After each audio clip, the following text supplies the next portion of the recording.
excited to have a great friend and a great architect here to lecture this evening. Kris Yao started Kris Yao ARTECH in 1985 in Taipei. Today, Kris has, I think, about 150 or so in the Taipei office and probably 50 or 60 or so in Shanghai. Kris has won practically every award you can win in Taiwan. This year was elected honorary FAIA. He's won many awards. I know he also, and I'm not even going to try to read all these. Kris also has designed the Taiwan Pavilion for the Venice Biennale on at least 2, maybe 3 occasions, I know. I think he's going to, we did an event 2 days ago in New York City. Kris gave a lecture there. We also did a show for young Taiwanese architects, really great show, incredible lecture. I think Kris is going to show some of the same projects today. You can see a more full biography of Kris's online, but I think it's safe to say, really, this is one of the most exciting and amazing architecture firms practicing anywhere in the world, and in Taiwan and China, but all over the region, all of the Pacific region. One project in particular I know Kris is going to show tonight is the Water Moon Monastery, completed recently in Taipei. It's an absolutely incredible building. It's one of the most moving buildings I've ever been to, really, in my life. He'll show slides, and you will see it's a spectacular building in slides. But if you ever get an opportunity, you should definitely go and see it in person. It's the kind of premier example of how important it is to actually experience a building, go and smell it and touch it and spend some time with it. It's a really remarkable building. But I think Kris is going to show 3 projects that are recent, maybe 4. Very happy to have him here, and I won't say much more except to ask you to join me in welcoming really a great friend, great architect, Kris Yao.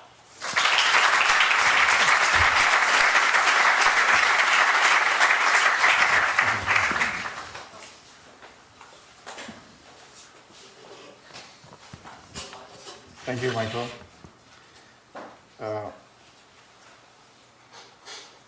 I'm really thrilled to be here upon Michael's invitation, and I thank the school have hosted me so well. I also want to thank Professor Wang for me to join a very interesting review this afternoon and get to know more people here. Can you hear me in the back? Yes, thank you. I'm very happy to share some of my works here to all my friends here. As you know, that I came from the other side of the planet Earth, and apart from my days getting my master's degree from Berkeley, I spent about 9 months there. The rest of my life, I live and work in Asia. And I'd like to start with a general concept that maybe this is a big generalization, but comparing to Western culture here, Eastern culture tend to have a lesser distinction between the subjective and the objective, the duality between them. Eastern culture tend to be more blurry of what is out there as an object and what is in here as a subjective eye. Therefore, we see in the abundance of the language of poetry, or in the traditional Chinese literati's paintings, the realistic landscape and what is the artist's mindset are almost always mingled together and becomes one with his or her art. In a similar way, there are two words that perfectly describe this totality in architecture, which I like very much. It is the Tang and the Ao. Tang literally means what you perceive when you open the doors upon entering a room. It is formal, it is obvious, and it is direct. And Ao means at the moment when you enter the room and open the door, whatever is hidden behind the door, the unseen, is called Ao. Ao has to do with the subjective mind. It is what is imagined, aspired. Therefore, it has the meaning of deep, profound, or even secret. Subsequently, the two words have evolved into further meanings, such as explicit and implicit, the visible and the invisible, the seen and the unseen, or what is here and what is beyond. But an important note is when Tang and Ao are used in Chinese idioms, they are not used as opposites. Instead, they are always used together as complements to describe the totality of space or architecture.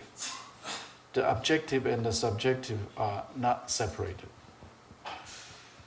My lecture today attempts to demonstrate these two inseparable aspects that have inspired and influenced my work.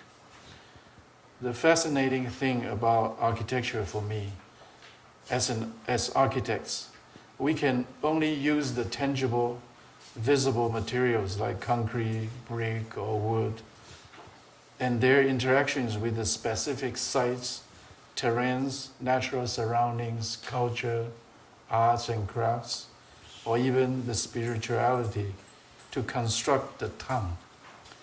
But it is the subjective interpretation of the tangible that is the Ao.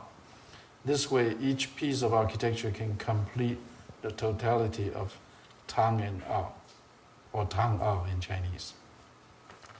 So I'd like to quickly show a project that is under construction. The sound. This is 3 strokes of Chinese brush.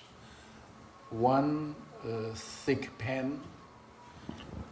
Did you hear any sound? Oh, okay. The second is the dry pen that drags through the paper. And the third is a very watery brush that simmers, penetrates. And using these 3 strokes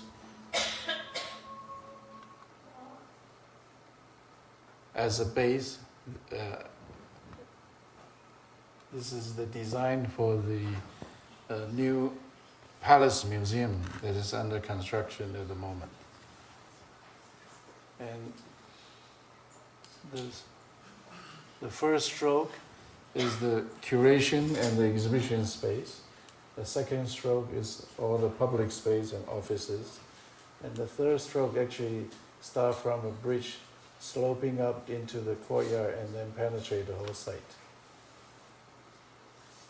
We designed the building as well as the bridge, and it's surrounded by a lake. And I'd just like to briefly talk about the exterior of the building. This is a Chinese wine cup 3,000 years ago. As you can see, Chinese loves decorations. It makes a wine cup very complicated. With these dragon and cloud patterns, we digitize it and put it outside of the building with cast aluminum discs floating on on the surface of it. And one-to-one visual mock-up at the site. Probably you can see slightly the cloud pattern or the dragon pattern. And as this is a curved form, and the building is totally 100% black and white, and is situated on the south of Taiwan in the paddy fields. So it will be a black and white building in the green. And due to its curved nature, when the sun moves with the reflection of the disk, the cloud and the dragon may move. I don't know yet. It's not completed.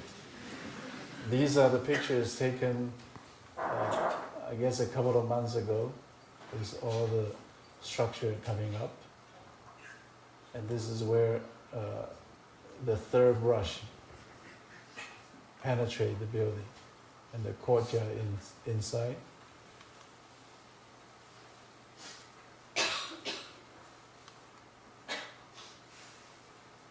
And that bird is not a Photoshop bird.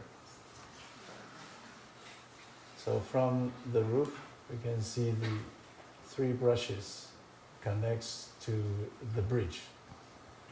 So this Palace Museum is due to open at the beginning of 2016. Another museum that I did is called Lanyang Museum. It is located on the northeast coast of Taiwan. And outside of the ocean, there is an island called Turtle Island, which is very important for Yilan people. The site where the museum is located called the Blackstone Harbor. This is a picture from 100 years ago in Qing Dynasty. And at that time, it is a bustling port where all the ships has to steer through many of the black rocks they were located in the harbor and then go into a river to reach a town nearby called Tosa. And this is, although it looks like a sketch drawing, but it's a realistic drawing because all these rocks can be seen exactly where they are today in the old harbor. And through time change and the impermanence of this environment changing, the old port has become a wetland there. And the government has built a new port outside. And in this picture we can see the steep mountain coming down, the narrow plain that forms the Yilan or Tosan area, and then the ocean. Of course, outside this Turtle Island is a very important, either in the literature or in the art for the local people there. And around this area of the northeastern coast of Taiwan, there are many of these cuesta stones. They were cubical formations of slate and sandstone. And through the erosion of the ocean, it becomes very distinct tissues of the stone. And also inspired by many rocky coasts of Taiwan, that where the rock and the ocean meet, it erodes into the rocks.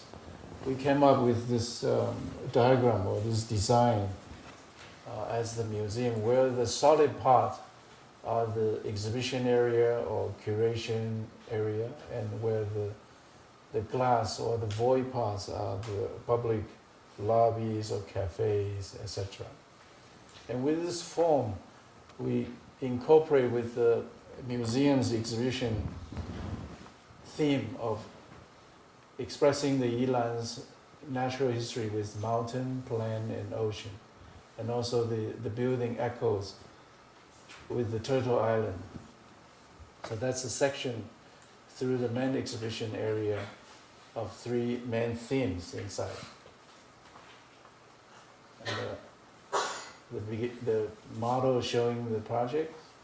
So when we approach the museum now, we can still see these rocks in the where the old harbor is. And as we approach through a passageway, slowly going down a little bit to the entrance, and suddenly we'll be inside a 30-meter high, totally glass constructed volume of lobby. And the outside pattern of the building continues inside. So everything is 17 degrees towards the ground. And above it, there's a glass bridge leading people to a separate exhibition area in one of the solid volumes. And before one goes up to the top floor to start the exhibition, there's a mezzanine area that leads people to look at the mountain behind and then escalate up through the escalator. And gradually people, before they entering the exhibition hall, they start to see the old harbor, the new harbor, and the turtle island there. Inside the sloping roof, combine the three terrace exhibition areas together. And in one of the corner that you can, at the middle of the exhibition, you can see out on the other side, and you see another piece of big black stone there. That's the bridge above the lobby. And outside, you can all see all these rocks too. The exterior is composed of, the solid part is composed of the 12 types of granite and the cast aluminum layers.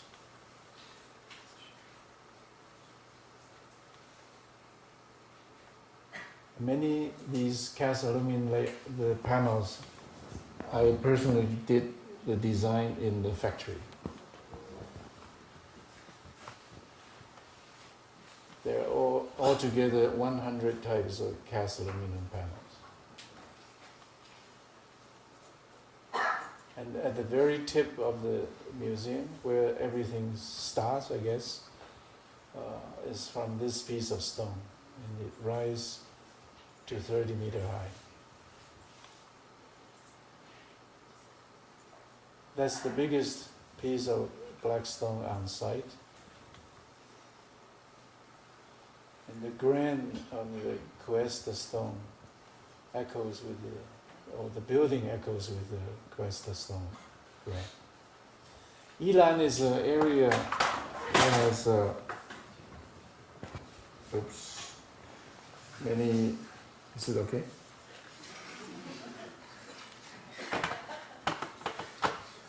Ilan is very rainy. So during the rainy days, the building has a different expression because all the granite absorb water, becomes very dark, and all the aluminum panels still looks the same or even fresher compared to the sunny day. So the building has a more stripy kind of look. And from the Turtle Island to the museum itself. After its completion, many people think that this building fits kind of okay to the landscape, the mountain, the Ilan Museum, and the Turtle Mountain. So the Turtle Mountain and the Lanyang Museum is kind of a kinship there. So from inside of the museum, looking at the island, And this museum becomes one of the most popular museums in Taiwan. I originally wish it's a very small museum with very few visitors sitting quietly in a small harbor on the east coast of Taiwan. Not so.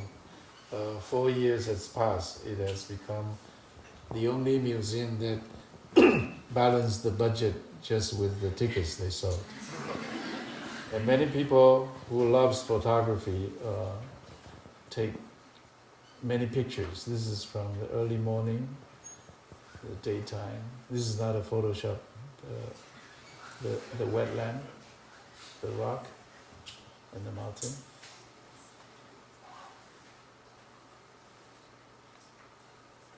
And then on the sunset, the building sort of changed color. And in the evenings.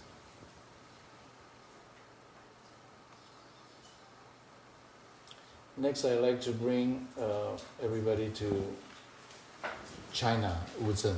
This is Wuzhen is one of 2,000 water villages in the so-called Jiangnan area, south of Yangtze River. It's a small town near Shanghai and Hangzhou. And this town is one of the most, it's restored so well that becomes a very popular tourist spot. It's all because one person who grown up from this 1,000-year-old town and decided to turn his town into a very dreamlike, restored water village. So he collected all the stones, the wood, the tiles, and rebuilt the whole town by himself. And he also collected all these 100 years boats. So everything you see from this village are old things, like even the bridges, the stone bridges, he collected from other water villages.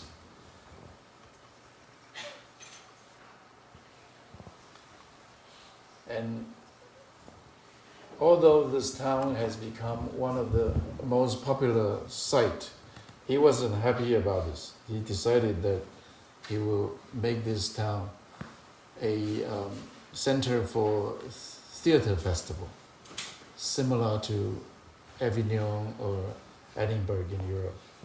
So we were asked to design actually 7 venues. Some of them remodel the old theater into a modern one. And of course the most major one is the Wuzhen Theater, the main theater. And as everybody knows these days that things happen very, very fast in China. I was summoned there and met him in 2011.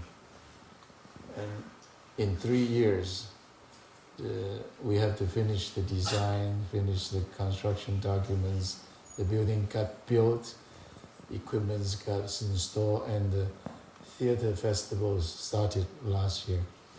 The first theater festival was May last year, and next month, if you're actually at the end of this month, the 30th of October is the second international festival.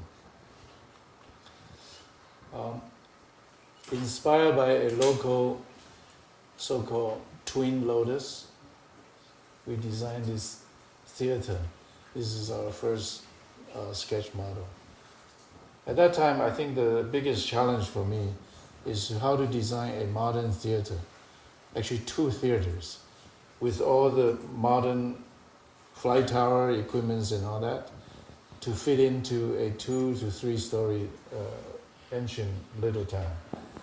So I proposed to the client and the curator that we should turn the back to back the theaters. One 1,200 seat theater and the other is a 600 seat multi-form theaters, similar as a black box.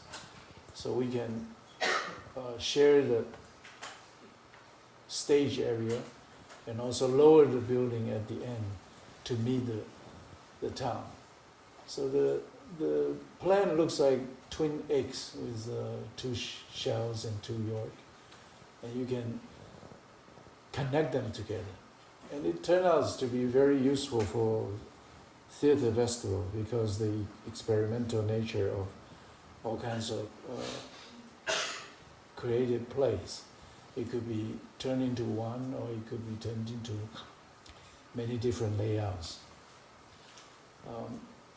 Although the shape looks very simple, but kind of it's our habit to make simple things complicated.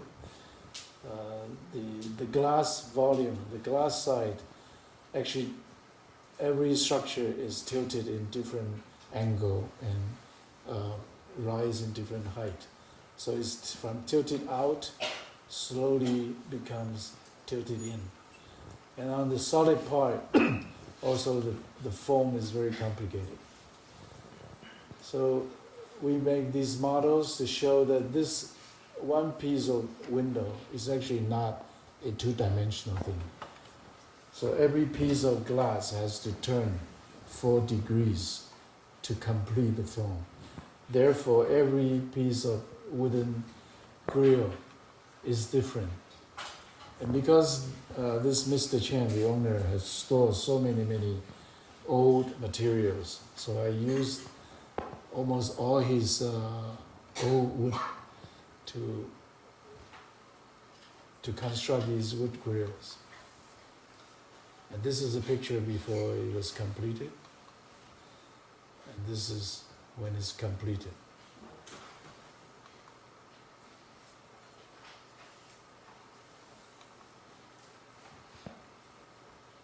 On the 1200C theater side, we have this fan-shaped glass wall with wooden grills.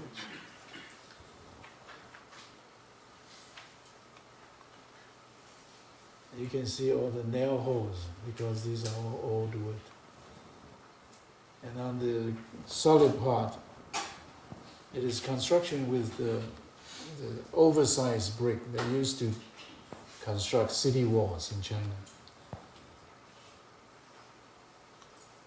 And these are all very complicated too because it's a curved trapezoid. We decided that every corner brick has to be complete, and all these protruded bricks has to line up either no matter it's diagonally or vertically or horizontally. So every layer, every layer of brick has to be adjusted to achieve this effect. And it's truly a handmade building that is very hard to construct nowadays in urban areas. It was done by a local contractor. He is very proud to build something for his hometown. So although he had never seen such a strange shaped building, he actually did a very, very good quality building. On the roof is traditional clay tiles. And you can take a boat to watch the show, or you can go to the theater by land. The theater is there in case you haven't noticed. And on the day before, a couple of days before the opening, I went to the site. So I took a boat and asked the boatman to row me to the theater. And I guess he saw me just staring at the theater.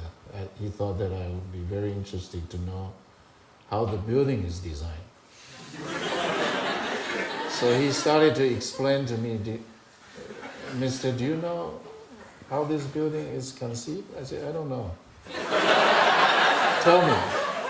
He said, it was inspired by a twin lotus. And then he started to lecture me all this, how the brick is done, how the wood is done, and I had a great lesson from him.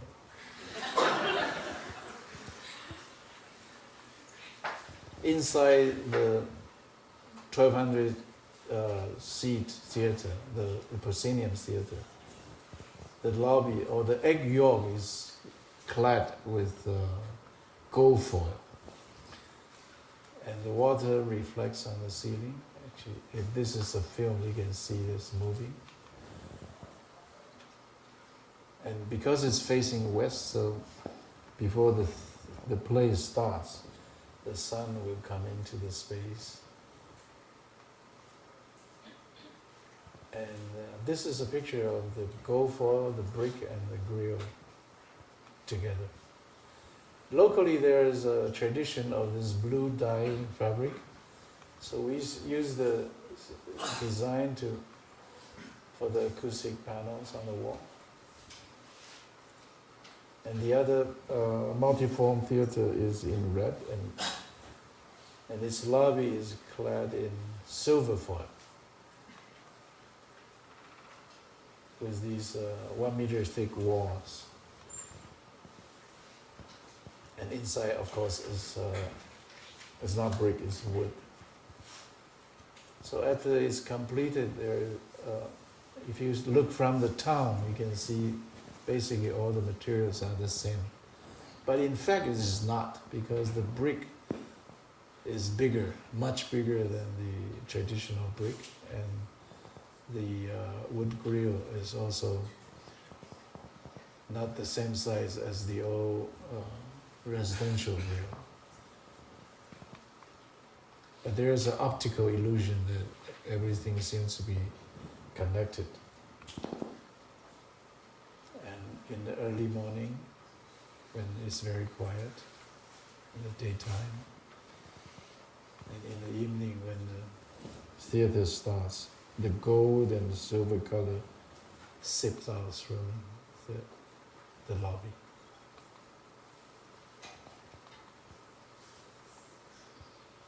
And lastly, I'd like to show what Michael has mentioned, is Water Moon Monastery. I was assigned by this very revered master, Zen master. He actually has a center in upstate New York. He came to New York almost every year before he passed away. And because a modern Zen temple has no precedent, so when I asked him, what do you have in mind for the temple to be like? He gave me these 6 words. That's my architectural program. Flower in space and moon in water. And so after 1 month, I came back to him and showed him this picture, this drawing and some models, because he said he had seen this temple in his deep meditation. But anything is seen, I heard, in deep meditation cannot be expressed by words. So that's why he only gave me those 6 words. And so he said he kind of agreed with the design, so we started with the model and functions, and finally it got built. Things are slower in Taiwan. Unfortunately, he didn't see the temple completed because the 2-story building took 6 years to build. And I guess the reason he gave me those 6 words is he's trying to describe a very basic Buddhist philosophy that every phenomena is illusory, that all the phenomena are dreamlike. But like I said earlier, that all we can use as architects are solid, tangible things. So we designed a 80-meter long pond in front with the building and the fabric. And the idea is to catch the intangible part, like the shadow, the reflections, the wind, the lights. Because I heard that in Buddhism they said when great meditator, they can achieve to a state that their mind is so clear that it reflects the truth. And of course, I don't know what it means. And in the design of this temple with this reflection, when it's very clear, you can see the reflection almost exactly as the real thing. But when the winds start to blow, the banners start to flutter, the image, the reflections start to change. Maybe the so-called illusory aspect can be comprehended a little bit. And the wooden box, the hanging wooden box is where the main shrine is. The building is basically constructed in architecture concrete.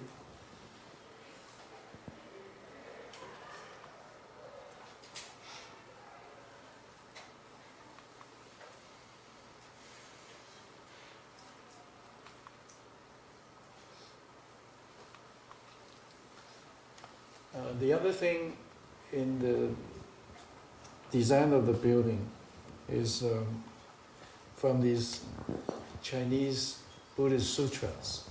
Because for many, many years I always thought that the Chinese sutra means scriptures, have this incredible power, not only aesthetics, but also something very powerful for me.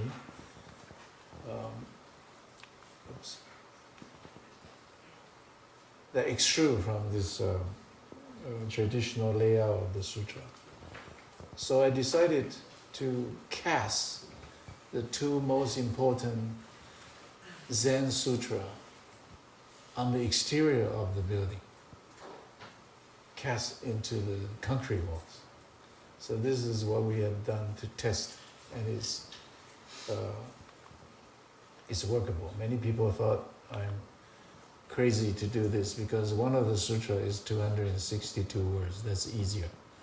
The other Diamond Sutra is 5,000 some words. And you know, Chinese words are not romanizations. Every word is different. So we have to make mold for every word. But I told them no, because in Chinese tradition, that trying to carve the sutras or the scriptures onto something is a tradition, because it is said is meritorious. So this is an example of same sutra, the Diamond Sutra, carved on Taishan, Tai Mountain in China, Hebei, I guess, on the surface of a mountain. So if you wonder how big these words are, they're huge. And sometimes we carve in a piece of jade on a husk or on a grain of rice. So carving on the building is not too difficult compared to. So this is what we did, the whole 5,000 some words cast onto the concrete. And this is when it's completed. The contractor vowed not to build any more of my buildings.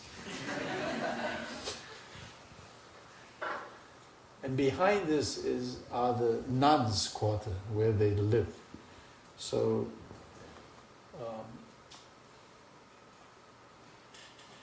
what I was imagining is when every morning when they wake up, they open their doors, the first thing they will see is the light coming in from the words. And the reason I did this is, again, because traditionally to carve, to recite, to write, or to do whatever with the sutra is said to be meritorious. So I told Master Seng Yan, the client, that it seems like there's not a precedent examples that we bring the Buddha's words with light, the scripture with light. So I thought it would be a great idea when the nuns, when they wake up in the morning, the first thing they see are these words. And so after they finish, I heard actually just 2 months ago that they started to have a ritual. In the morning when they woke up, they go to the very beginning of the sutra and slowly walk, at the same time read the sutra from the beginning to the end. And it becomes their daily ritual. I was very touched by this.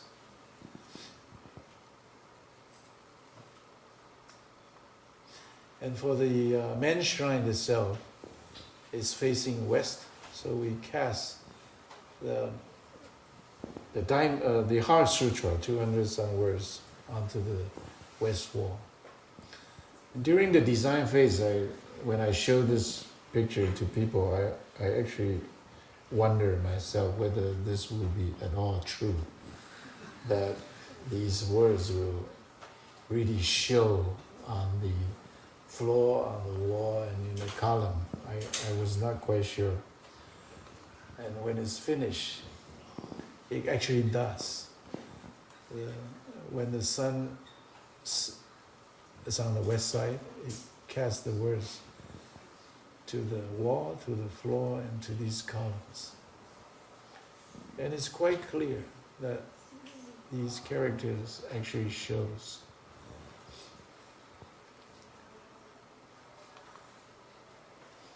And again, I'm not being humble here. This is not my design. I didn't think of this before. But when the sun set, the sun moved faster. Supposedly. I'm not a scientist. But when the sun moved faster, these words actually moves on the columns. And many people said that it's very similar to the prayer wheels, the Tibetan prayer wheels, that these words actually moves.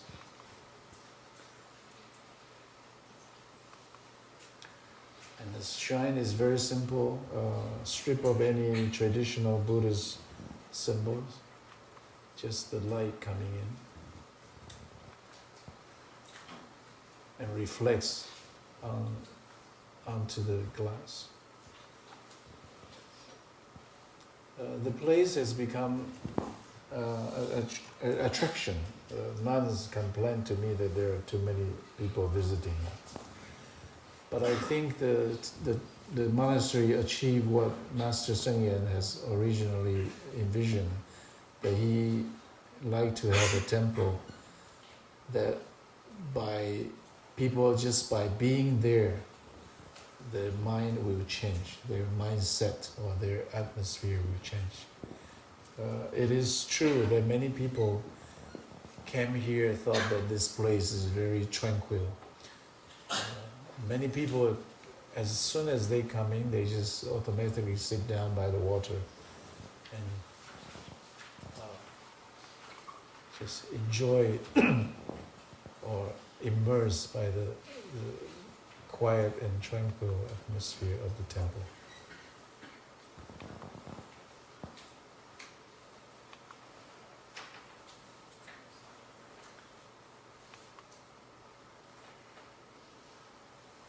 So on the rainy days, there are a different atmosphere and a reflection of the sutra on the floor.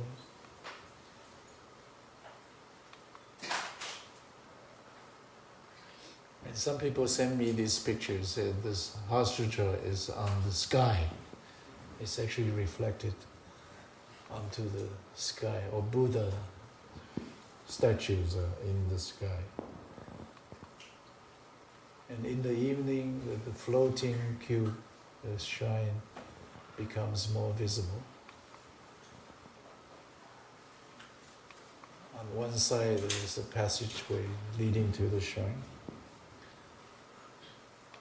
A couple of months ago, a nun sent me this picture by that she took on one very clear, windless morning.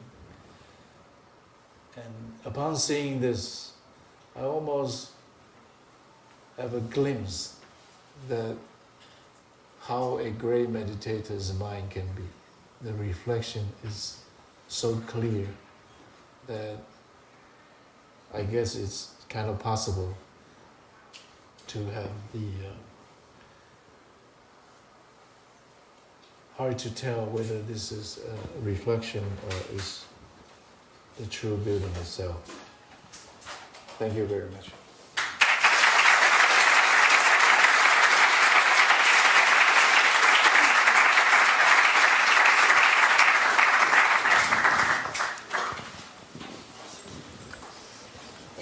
Yeah, I think Kris will take questions if we have, if there are.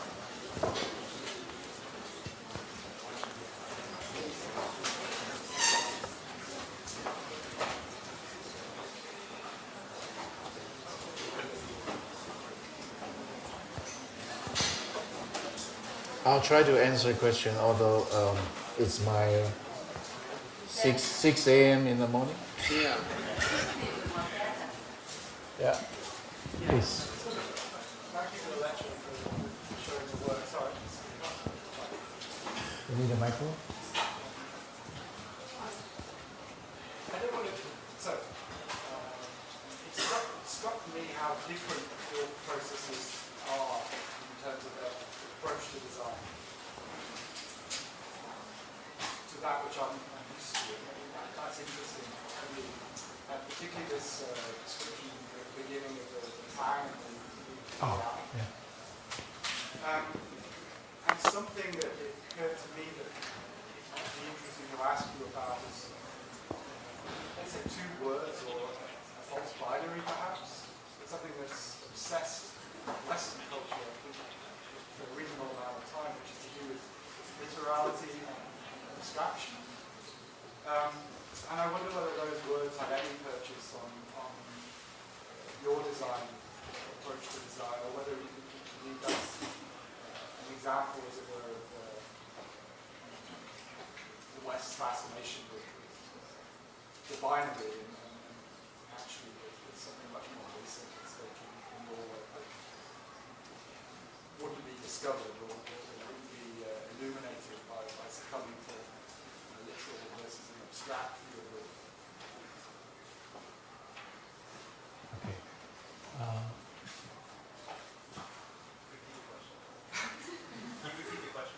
Can I repeat the question?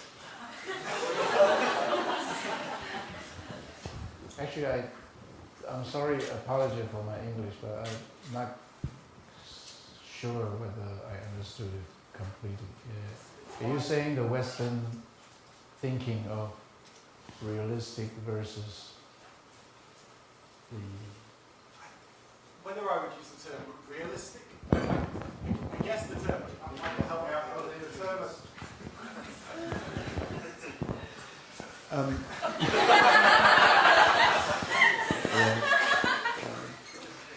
This is literally an awkward position to be in.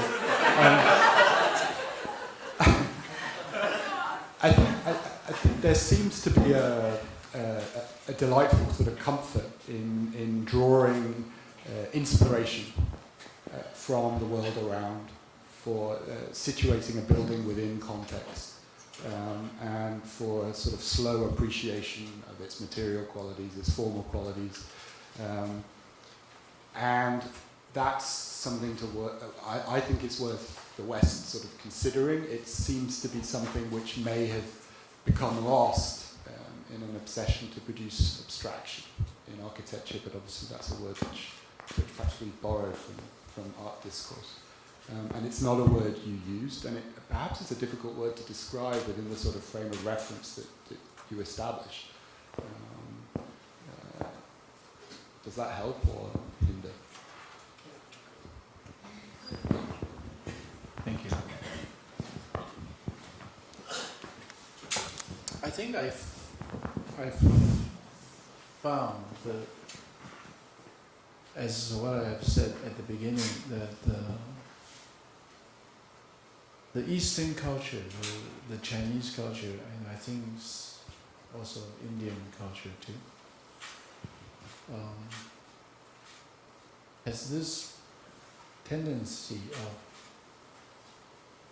looking at a phenomena but thinking that this is not all it. There's we believe the mind aspect. So why this hangout is so interesting for me is Tang actually says, when you open the door, what do you see is Tang. And out is whatever is behind the door. But the concept is actually not, if we know that something is behind the door, I mean, if somebody didn't know that there is something behind the door, out doesn't exist for him. It is the unknown, but at the same time you're imagining, you're aspiring, or you're imagining.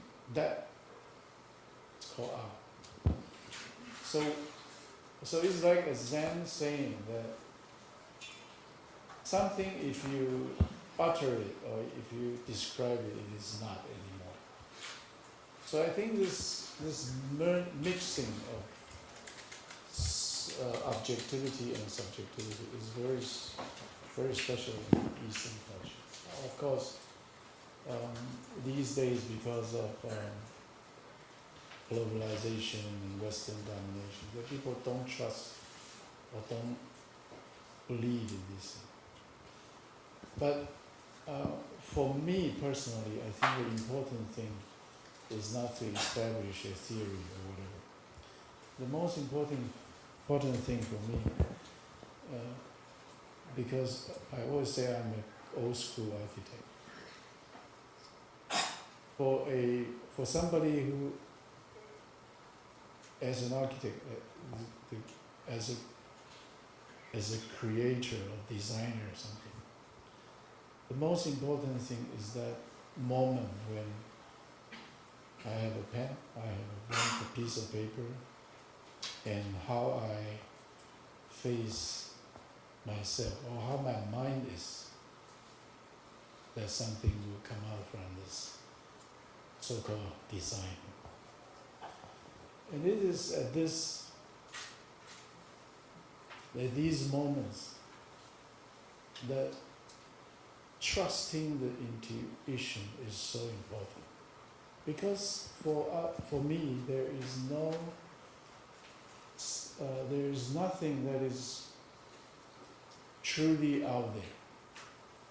It is the moment of the mind that things will come out. My English is not good enough to describe this. And also this is very hard to describe anyway. Is that direct seeing or direct experiencing, and by trusting it, that the design will come out. This is my process in reality. So it relates to meditation, because the essence of meditation is actually doing nothing. But we cannot. It's very hard for us to do nothing, and especially these days we have to look at text messages all the time. But our mind cannot settle with doing nothing, and it needs training. That's why I heard the Buddhists always do that with training meditation, because they believe that when you do nothing, the picture will show, like the reflection. When there's absolute tranquility, that you don't have to do anything, it's achieved. I'm not sure whether I answered your question.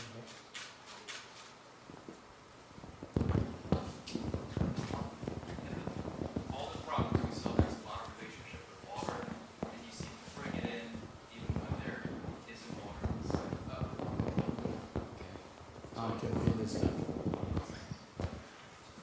So there's a lot of relationship with your buildings and water. I just wanted to, I don't know how to phrase the question. How do you, like, what's your, water can be building's natural enemy, but you seem to bring it in. What's your relationship with water and architecture? And do you feel like it's a necessary part, or is it a decorational thing? It's actually, it's coincidental, I think. It's just many of my projects seems to have something to do with water. But water is actually everywhere.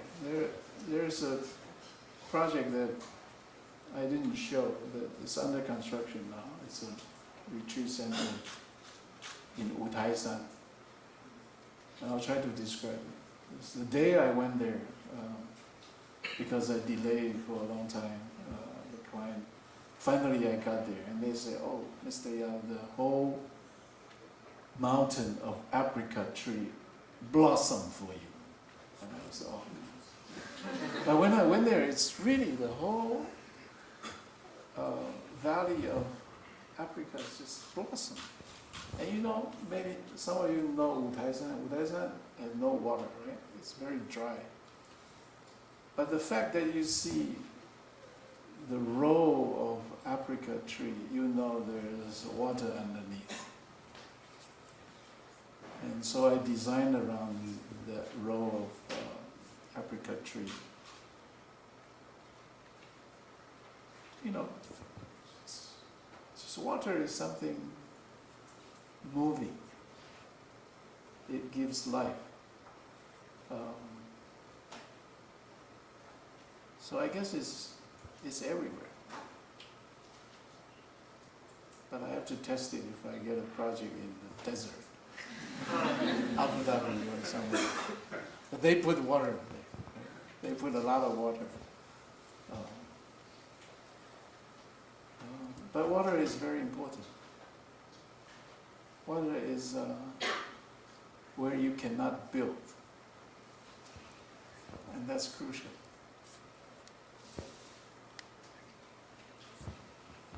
How did you come to this idea of toning out? Of what? Of the two ideologies that you mentioned earlier, that should town or toning out. I might be saying it wrong. Oh, how do I come up with this idea? Actually, Tang Ao is a Chinese idiom. It's an ancient word. But I guess not a lot of people relate Tang Ao to architecture. But the most famous idiom or phrase in Chinese is 窥其堂奥, means glimpse at Tang Ao, had a glimpse of Tang Ao. And I think it's great because that means you look at that both sides. You look at the visible and you look at also the hidden. And that's what we do, no? We always do that. But somehow the culture makes us believe that the visible is true. The hidden is dangerous. But I think this is again very Eastern, very Chinese, that we say yin yang, right? Yin yang cannot be separated, cannot be isolated. It has to be set together. Because we can only use language to communicate. We cannot just stare at each other and communicate. So we have to say yin yang because we are saying not two things or one thing. So Tang Ao is simple, I guess.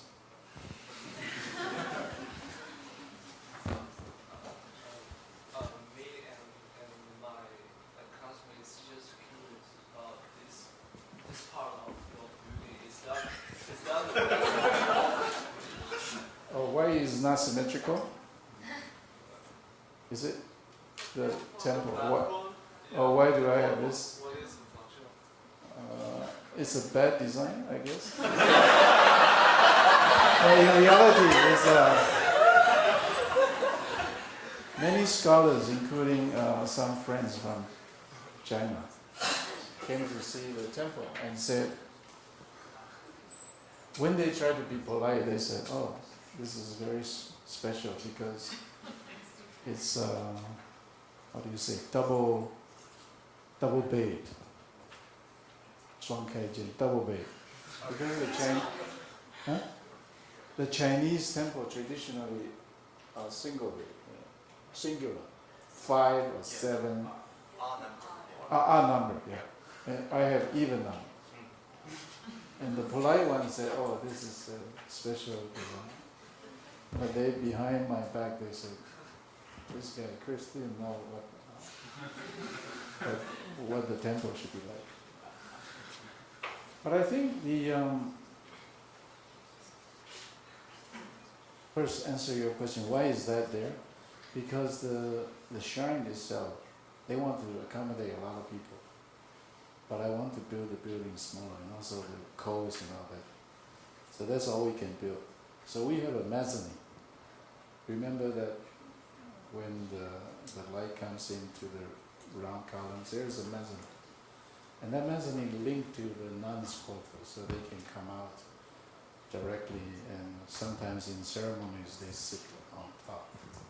So that piece of floor comes out to the elevation and have that C-shaped thing there.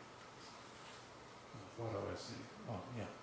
And why is it odd and even number? I think for me it's not very important. And for me, actually Zen Buddhism or Buddhism, the idea is to destroy all concepts.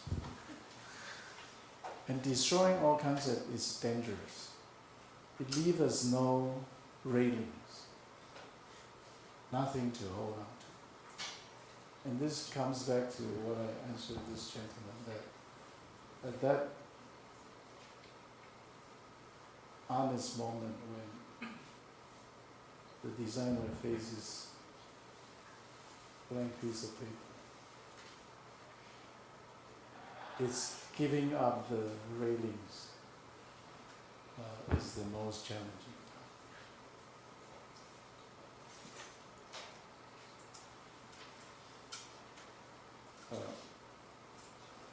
I'm talking nonsense because of Jack, I guess.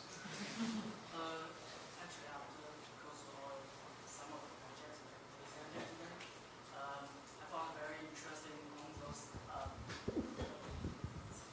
Is that really what? all those details, like in Nanyang Museum, all those like the panels, like you even mentioned all those panels you customize in the shop, all those glass panels, and the Wuzhen Museum, the wooden Yeah. crystallized window panels. You get examples from the other local factories. How you come up all these ideas to enrich your detail of your design and how you handle that. I feel that's part of something I've been missing to interpret it from your presentation. But that's definitely something fascinating. Because for me to have the handcraft aspect in architecture is very important. So whenever I have the opportunity, I'll do it. Like the wooden grill, the casting of the sutra, or in Lanyang Museum, like the diamonds. Because I think it's very important to, let me come back to this. I think architecture has two things very important. One is, I believe architecture is about construction. It's about how to put a piece of stone onto another piece, how to put a brick onto another brick, how to combine two pieces of wood together. This construction part is very important. I know this is not trendy, you know, these days when you use digital tools, these things get lost. And you can apply so-called patterns very fast. You can repeat many times. But whatever is done with hand, you have to do it in a slow and careful speed. Right? So I think that's very important for me. The other thing is architecture has to relate to its locality. It has to sit somewhere on the planet Earth. So the terrain, the natural environment, the history, the culture is different, one from the other. It's not like iPhones or BMWs that you cannot mass produce it. So every piece of architecture is a unique opportunity to combine all this, whether they're visible natural terrains or folklores or culture or arts, crafts. And it's the way to have fun in designing. Right? If we design all this, everything all the same, it would be a shame. It's not fun, I think.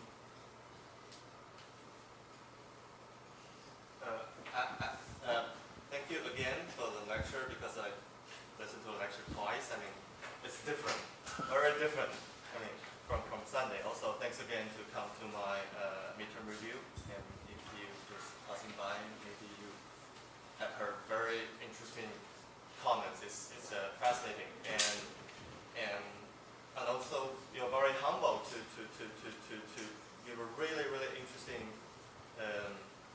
discussion. And you always talk about you are from the old school, and so you are. And maybe most of the guys you don't know, and Mr. Yao spent a lot of time to write a reading and manuscript of the Buddhism, and also it was published in Taiwan and mainland China. It was very popular, and I haven't got a chance to read it yet. A lot of my friends, they read it. It's just fascinating, but it's not really to architecture. But so I was wondering, definitely the last part is not coincidental. They just got you, because you've been working on this kind of topic for a very long time. So just any thought about that, and how long have you been working on this, and what you have got from it? Definitely a lot of really old scholars, they understand philosophy, religion, and all kinds of really things very deeply. Not like current scholars in China just very superficially to talk about things. This is really a lot of deep research on this topic. And is your personal interest, or from this project, or before, or something? Oh. Paulo, what you say, most part are rumors. But I did, I think Buddhism for me, I have a little knowledge about it, very little. I translated some books. I don't know whether they are right or wrong. Translation can be done by Google now. And I sort of practice meditation a little bit. But for me, this is not a religion, I think. It's the, I forgot what I was going to say.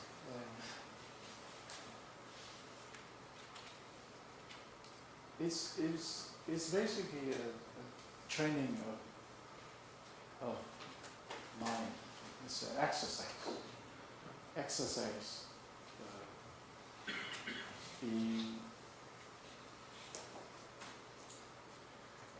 What I was going to say, I forgot. Do you know Adrian? My son, my daughter's. I think by practicing meditation it may help, because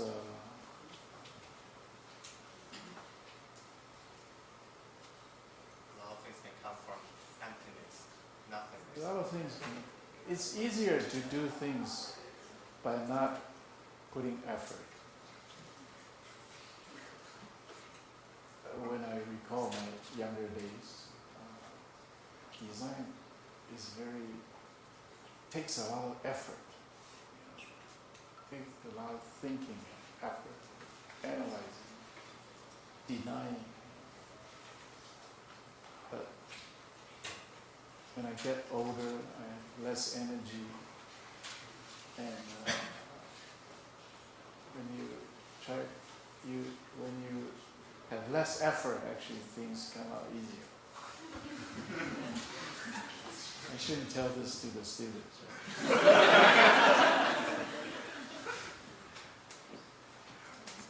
You actually do achieve more by doing less. I think.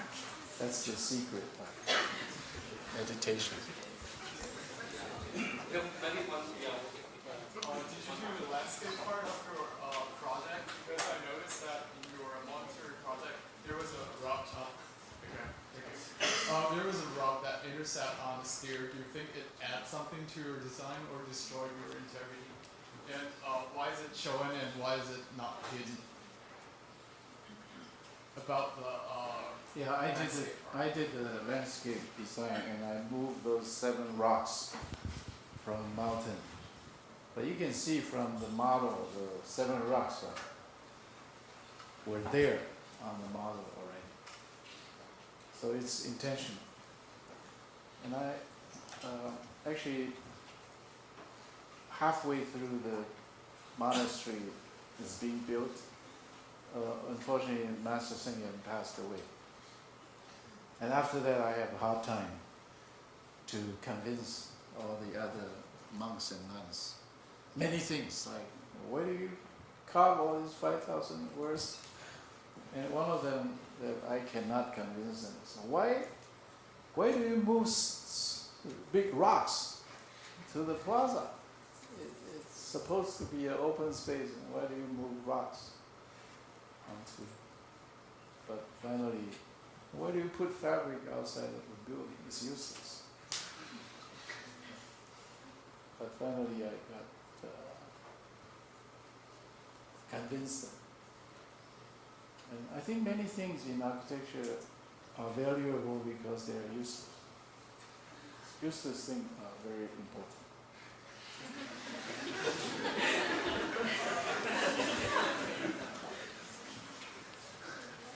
Chris, I can't think of a better way to handle life.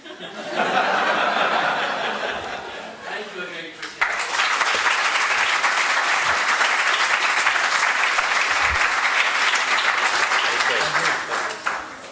There's a reception also